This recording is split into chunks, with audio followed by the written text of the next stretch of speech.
Bonjour à toutes et à toutes et bienvenue pour ce nouveau retour de séance sur Hôtel Singapura de Eric No. Eric Na. Putain, je vais me te faire traiter de raciste pour ce que je viens de faire. Et il y a quelques mois, j'ai vu les bandes annonces de son nouveau film Hôtel Singapura. C'était au MK2 de Bibliothèque François Mitterrand. Et du coup, c'est un film que je connaissais pas, d'un réalisateur que je connaissais pas. Et je me suis dit pourquoi pas. Et clairement, que ce film a été une putain bonne surprise. C'est pas la première fois que je vais voir un réalisateur que je connais pas. Ça a été le cas par exemple il y a quelques années de Xavier Dolan avec Mommy, qui sortait en fin 2014 et que j'avais totalement accroché. Mais après, par exemple, j'ai très vite déchanté quand j'avais vu le reste de sa filmographie, car j'avais bien aimé, vraiment bien aimé J'ai tué ma mère. J'ai pas aimé Nos amours imaginaires et j'ai moyennement apprécié Laurence Hemingway. Je vais me faire insulter pour ce que je viens de dire. Et j'ai pas aimé Tom à la ferme, donc souvent j'ai un peu de recul maintenant quand je découvre un réalisateur. Et là, j'ai découvert un film ou deux de sa filmo et clairement, c'est bien. De quoi parle Hôtel Singapura ? Hôtel Singapura, c'est l'histoire de la chambre 27 partant des années 40, des années 30, pour aller jusqu'au futur. Et dans cette chambre va passer plein d'hommes et de femmes qui vont avoir des relations amoureuses, sexuelles et plein de choses. La vie, en quelque sorte. Donc ce pitch est vraiment fait d'une manière pour vous en dire le moins possible parce que en parler trop de ce film, ça serait divulguer la semence du film. Et ce film est vraiment un très bon film que je vous conseille. Je fais un peu cette critique en mode recommandation car c'est vraiment un film que je vous recommande car c'est un film qui a une toute petite distribution.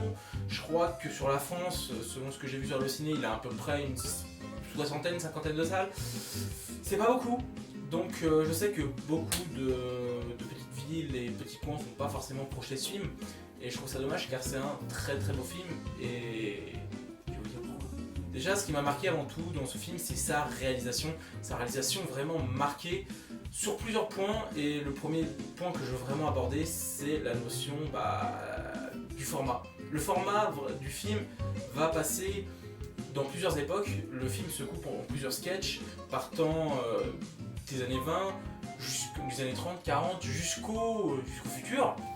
Et clairement, il s'adapte vraiment très bien par rapport au parti pris, par rapport aux dates où va se passer le sketch. Le réalisateur va vraiment soigner sa réalisation pour vraiment être au plus proche de l'esthétisme de l'époque. Par exemple, je prends sur le sketch entre les deux hommes. Il est en noir et blanc et suit vraiment des dialogues qui seraient très proches d'un cinéma des années de cette époque-là. Ce qui rajoute vraiment un côté immersif dès les premières approches du film qui sont vraiment très sympas. Et par la suite, il va continuer avec ce format, par exemple dans le deuxième sketch, je sais plus, où en fait on a un groupe de femmes avec une femme maîtresse qui va apprendre aux femmes comment donner l'orgasme aux hommes et les manipuler d'une certaine façon, versus les mots sexuels, tout ça.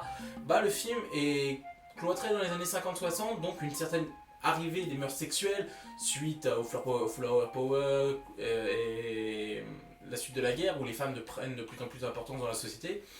Et ce film est en colorimétrie très contrastée et justement pour montrer un peu cet hommage un peu qui fait un peu au nouvel Hollywood de cette époque-là, qui est très contrasté, très accentué dans les couleurs, avec du rouge, du jaune, du orange, un peu de vert. Et ça marche vraiment, ça donne vraiment une patte au style. Et plus le film va avancer, plus le film va s'assombrir d'une certaine façon. Où en fait les thématiques sur les femmes vont devenir de plus en plus dures envers elles, sur elles. Et du coup, les femmes vont... Du coup, le film va progressivement devenir un peu plus sombre et tout en suivant ce format.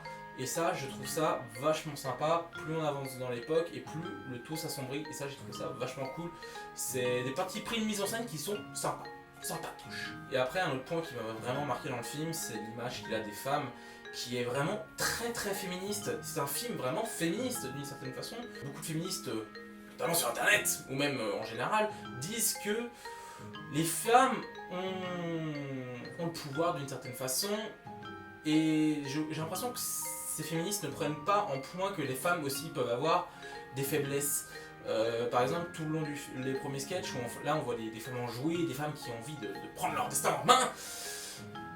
Et par la suite, il va y avoir des conséquences de ces ouvertures d'humeur sexuelle et des problèmes par exemple conjugaux, des problèmes notamment de panne sexuelle, autant chez les hommes que les femmes, ça peut arriver aussi, problèmes d'orgasme et tout ça, la volonté d'avoir un orgasme, et plein de choses qui fait qu'on s'attache vraiment à ces femmes, et autant dans leur joie de vivre que dans leurs problèmes, très bien accentués dans le film, tout le long du film, pour vraiment amener quelque chose de sensible et de très beau. Vraiment, on a un très beau portrait de femme qui est vraiment très bien amené par le réalisateur. Ça a une très bonne continuité avec la place que sont ces femmes. Et là où beaucoup de réalisateurs iraient dans le pathos, bah là, on a vraiment de très belles femmes et des femmes fortes qui ont des problèmes, mais qui essayent quand même de prendre leur destin en main malgré les difficultés, ou soit elles sombrent, mais souvent c'est souvent pour se cacher d'une certaine façon. Et ce qui amène aussi un autre point, la sexualité. La sexualité au cinéma, c'est quelque chose qui est vraiment problématique. C'est que des fois, j'ai l'impression que c'est quelque chose qu'on ne peut pas en parler. Il y a peu de films qui utilisent vraiment, de manière significative, la sexualité. Je peux citer quelques films. Par exemple, l'année dernière, on peut citer Love de Gaspard Noé, qui est juste un de mes films préférés, qui m'a marqué, car la sexualité a vraiment un sens, elle a quelque chose de beau, de sensuel, et au lieu de montrer une sexualité vraiment que je trouve rétrograde, par exemple comme ça a été le cas dans La vie d'Adèle, où je trouve que Keshish montre pas des lesbiennes, montre plutôt un fantasme hétéro de lesbienne. Montrer, d'une certaine façon. Et pourquoi ce film elle est la pomme dedans? Elle cherchait pourquoi. Et après il y a d'autres films qui le font très bien, dans le vice d'une certaine façon. Je peux sauter The Warzone de Tim Roth, ou encore Irréversible de Gaspard, où en fait là on a des scènes de viol, mais qui portent sur le propos. Donc, par exemple dans le film de Tim Roth, c'est vraiment les problèmes familiaux, la notion de l'inceste et tout ça, et le problème et le viol dans Irréversible de Gaspard Noé, qui a vraiment le but de mettre le spectateur en mode de voyeurisme, mal à l'aise, très mal à l'aise, mais à la fois de le dire, tu es aussi coupable de ton voyeurisme. Et ça, j'ai trouvé ça très fort. Et là, dans Hôtel Singapour, ce thème est très bien abordé, où vraiment les femmes, ça amène dans une révolution des femmes, mais à la fois, quelque part, qui va leur amener progressivement de la peine, et pas leur malheur, mais qui va les amener vers une certaine détresse. Et ça, c'est vraiment très bien amené par le réalisateur. Et ça, je le remercie, qu'il y ait des hommes qui arrivent à manier les codes de la sexualité de cette manière. Merci. Un autre point vraiment qui marque, c'est les acteurs. Il n'y a aucun acteur qui est en dessous, au-dessus, en dessous. Et tous excellents. J'ai pas trouvé un acteur qui était en dessous. Vraiment, c'est très rare de voir des films où vraiment tous les acteurs ont au bout leur personnage. Et malgré que c'est fait à base de sketch, donc beaucoup de personnages apparaissent qu'une fois, mais il y a quelques personnages qui vont réapparaître plusieurs fois, et ils sont... Justement, on sent que c'est les personnages qui sont là, qui amènent le récit. En plus, un autre personnage que je trouve très intéressant, c'est la chambre. Ouais, certains vont me dire, je suis très con, je mets une chambre en personnage. LOL. La chambre, c'est vraiment presque un personnage dans le récit. C'est vraiment c'est une personne qui évolue. La chambre va évoluer dans le temps, va évoluer, que ce soit dans sa déco, dans sa couleur, au fur et à mesure que le temps va passer. Et ces personnages vont, dans cette chambre, par la suite, eux-mêmes évoluer. Donc ce qui fait que la chambre a vraiment mise en valeur, cadrée d'une certaine façon, pour dire presque qu'elle est vivante et qu'elle a des histoires à raconter, un peu comme un sage qui te raconte une histoire. Et ça, c'est vraiment très bien amené. En plus, il y a deux personnages qui amènent vraiment plus une continuité de chambre à personnage.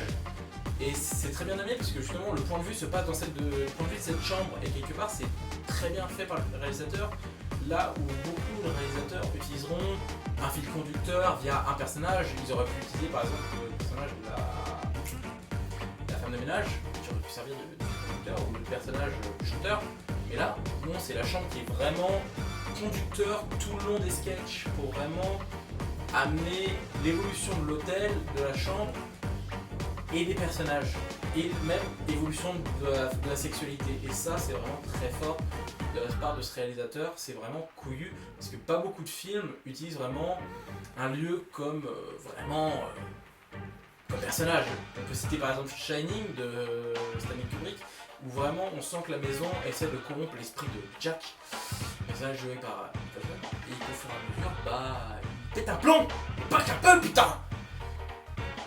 Et c'est ce qui fait le charme du film, je trouve grandement. Et voilà, c'était ce retour de séance sur Hôtel Singapura, et franchement, je vous le conseille d'aller le voir. J'espère que ce film restera un petit peu à l'affiche, parce que franchement, je vous avoue, ça me ferait un peu chier qu'il disparaisse de l'affiche. Les Suicide Squad restent encore à l'affiche, putain. Donc je vous dis à la prochaine.